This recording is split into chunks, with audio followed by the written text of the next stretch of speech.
Amerika Birləşmiş Ştatlarını tərk etməyin vaxtıdır. Daxili Təhlükəsizlik Nazirliyi parolunuzun dərhal ləğvi hüququndan istifadə edir.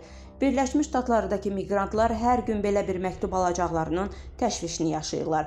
Daxili Təhlükəsizlik Nazirliyinin açıqlaması isə ümidverici deyil.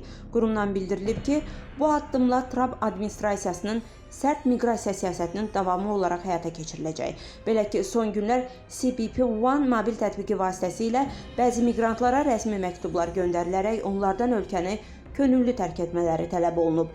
Bildirişlər əsasən humanitar parol statusu ilə ölkəyə gələn şəxslərə ünvanlanıb. Məktubu alanlara CBP Home sistemi ilə öz çıxış proseslərini tamamlamaları üçün çağırış edilib. Hətta texniki səhvlərə görə mesajlar ABŞ vətəndaşlarına da göndərilib. Bu isə cəmiyyətdə narahatlıq yaradıb.